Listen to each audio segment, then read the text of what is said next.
Okay, Bentley, you ready to help them start off the show?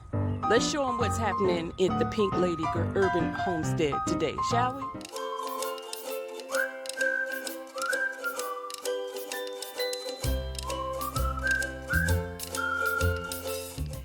Hello and great afternoon to my amazing Pink Lady Urban Homestead family. You know what? This is my personal and public service announcement. You know what? The weather is getting great and we're going to be spending a whole lot more time outside in the elements. So y'all probably have gathered from my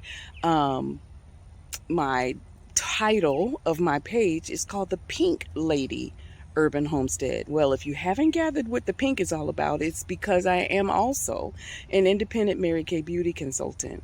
And I'm just wanting to pop on here right now to remind everybody, guys and girls alike, no matter what your skin type is, we're going to be spending a whole lot more time outside in the garden, and we want to protect our skin from the harmful rays of the sun. And I don't care what product you use, okay? Let me just put that very, very plainly.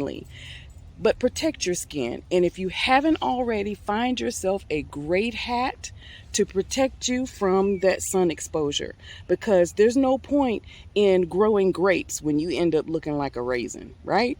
So protect your skin, wear a hat, wear some gloves, and have a great time digging in the dirt. Okay, so be sure to check my newest videos coming out as we grow this garden together. And remember, let's keep on going and bloom where you're planted.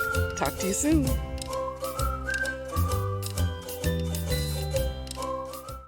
All right, my great friends. Well, you know what? Today is a great day. I get a chance to share with you some tips that I have learned have been absolutely invaluable when it comes to filling 5-gallon buckets that you're growing out of, raised beds, and of course the wicking beds. So today I'm going to kind of give you my brief and general recipe for how I mix my own mix. And believe it or not, I like to use reclaimed potting soil and just add extra goodies to it, so that while I'm breaking it up and mixing it together, it kind of refurbishes it. I start off by using a little perlite, mixing in with some of the soil that I have emptied out of a bucket that was growing something fantastic, of course.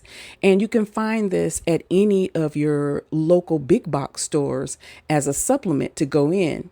Then what I do is I take the spent soil, and you could either mix a little at a time in a 5-gallon bucket by adding a little of that first to the bottom of the bucket.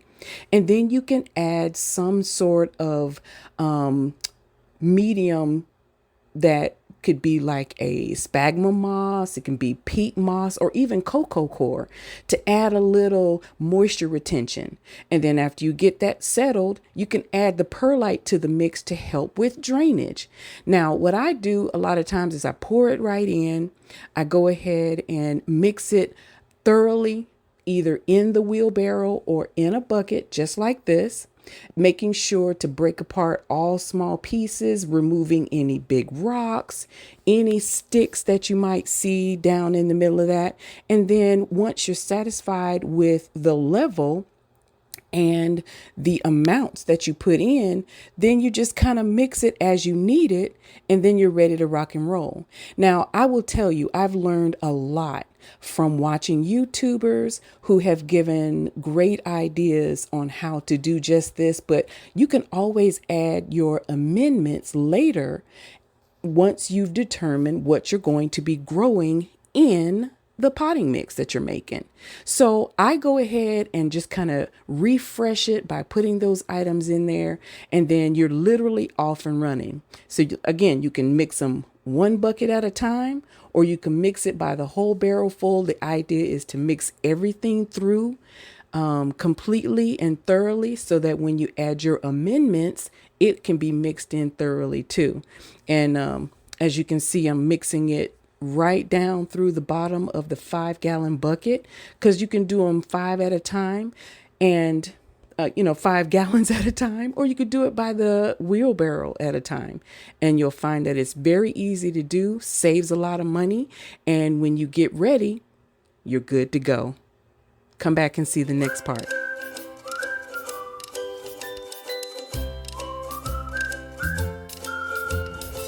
All right, great friends. The wicking tub is coming together. So what you have here is just a regular plain storage bin. Doesn't necessarily have to be new, but you want something a little bit more sturdy because this will be sitting outside and it will be exposed to the elements. And what you'll notice down on the inside is just some recycled water bottles, Gatorade bottles, soda bottles, tea bottles, whatever you got.